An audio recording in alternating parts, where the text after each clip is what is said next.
ওষুধের দাম বৃদ্ধির প্রতিবাদে চুঁচুড়া তৃণমূলের মিছিল। দলনেত্রী মমতা বন্দ্যোপাধ্যায়ের নির্দেশে মিছিল সংগঠিত করে তৃণমূল কংগ্রেস কর্মীরা। গত মঙ্গলবার থেকে জীবনদায়ী ওষুধ ইনজেকশনের দাম বৃদ্ধি করেছে ওষুধ সংস্থাগুলো, যার ফলে সাধারণ মানুষের নাজেহাল অবস্থা। তৃণমূল কংগ্রেসের মিছিল থেকে কেন্দ্র সরকারের বিরুদ্ধে অভিযোগ তোলা হয়। ওষুধ কোম্পানিগুলোকে খোলা ছাড় দিয়েছে সরকার, যে কারণে তারা ইচ্ছেমতো ওষুধের দাম বাড়িয়ে চলেছে। বিপুল পাতি থেকে ঘড়ির মোড় পর্যন্ত মিছিলে সামিল হন তৃণমূল কর্মীরা। ছিলেন চুঁচুড়া পৌরসভার চেয়ারম্যান অমিত রায় সহ তৃণমূল কংগ্রেসের সভাপতি সঞ্জীব মিত্র সহ অন্যান্য নেতৃত্ব।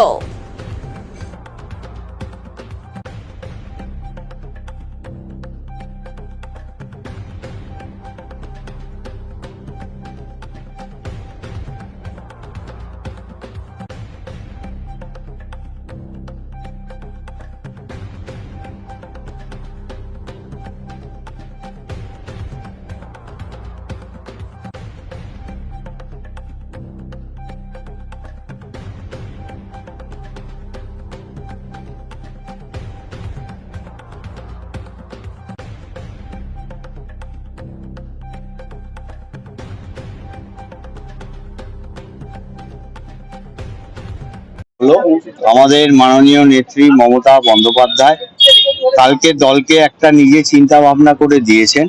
সেটা শুধু বাংলা মানুষের স্বার্থের জন্য নয়, সমগ্র ভারতবর্ষ মানুষের যাতে উপকারটা হয় সেই কারণে দিয়েছেন। দীর্ঘদিন ধরে আপনারা দেখতে পাচ্ছেন যে ভারতবর্ষের সরকার এক পোস্ত একটা ওষুধের দাম তারা বাড়িয়েই রেখেছিল। তারপরে 990টা ওষুধের ওপরে তারা দাম বৃদ্ধি করেছে।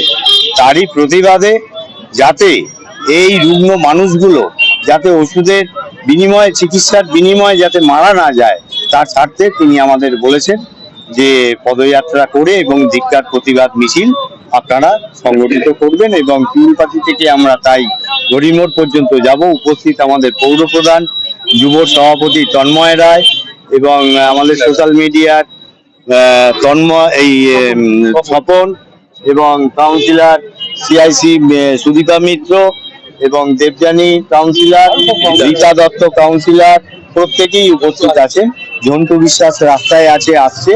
এছাড়া আমাদের আরো গুরুত্বপূর্ণ নেতৃত্ব, মহিলা নেত্রী দেবশ্রী ব্যানার্জি, সেও আছে। এছাড়া বৈশালী থেকে আরম্ভ করে ছাত্র পরিষদের মেয়েরাও দেখতে পাচ্ছি এবং অফিস কর্মচারীরাও সবাই এসছে। আস্তে আস্তে সবাই এসে পৌঁছে যাবে। আমার নাম সঞ্জীব মিত্র, তৃণমূল কংগ্রেসের সভাপতি। আমরা আপনারা জানেন যে আমাদের মাননীয় মুখ্যমন্ত্রী সবসময় মানুষের যেসব চাহিদা, মানুষের প্রয়োজন, সেগুলোর জন্য লড়াই করেন এবং সেই লড়াইয়ের ফলশ্রুতি হিসাবে আপনারা জানেন আজকে সারা বাংলায় এবং আমাদের যেখানে যেখানে সংগঠন আছে সেখানে ওষুধের দাম বৃদ্ধি 100%-এর ওপর ওষুধের দাম বৃদ্ধি হয়েছে। জাল ওষুধ বেরিয়েছে, সেগুলোর বিরুদ্ধে কড়া ব্যবস্থা নেওয়া হচ্ছে আমাদের পশ্চিমবঙ্গে। তা এগুলো সব বাইরে থেকে আসছে, বিভিন্ন বড় মাল্টিন্যাশনাল কোম্পানিদেরও নাম আছে। তার বিরুদ্ধে আজকে প্রতিবাদ সংগঠিত হচ্ছে। আমাদের এখানকার টাউন সভাপতি শ্রী সঞ্জীব মিত্রর নেতৃত্বে সমস্ত কাউন্সিলররা আছেন এবং সমস্ত দলের শাখা সংগঠনের নেতৃত্ব আছেন এবং অন্যান্য আমাদের সংগঠিত বিভিন্ন যেসব শাখা সংগঠন আছে তাদের নেতৃত্ব আছেন এবং আরো মিছিল করে সবাই আসছেন। এবং শুধু তাই নয়, আপনারা জানেন গতকাল একটি কোর্টের রায় হয়েছে।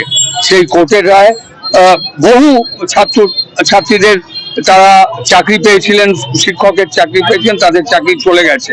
এটা একটা আমাদের পশ্চিমবঙ্গের শিক্ষা ব্যবস্থাটাকে ধ্বংস করে দেওয়ার জন্য একটা সুপরিকল্পিত চক্রান্ত। আমি কোর্টের রায়ের বিরুদ্ধে বলছি না, কিন্তু কোর্টের রায়ের পরিপ্রেক্ষিতে যেটা হয়েছে সেটার কথা বলছি যে একটা শিক্ষা ব্যবস্থা, যে বিভিন্ন জায়গায় যে শিক্ষকরা ছিলেন নড়বড়ে অবস্থা তৈরি হচ্ছে, সেটার ব্যাপারেও মুখ্যমন্ত্রী একটা সিদ্ধান্তে পৌঁছচ্ছেন।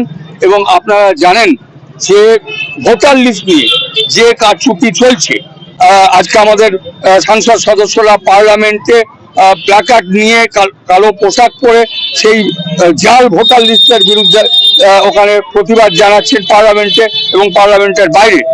সেই দাবিগুলো আমাদের আজকে সংগঠিতভাবে আমরা করছি।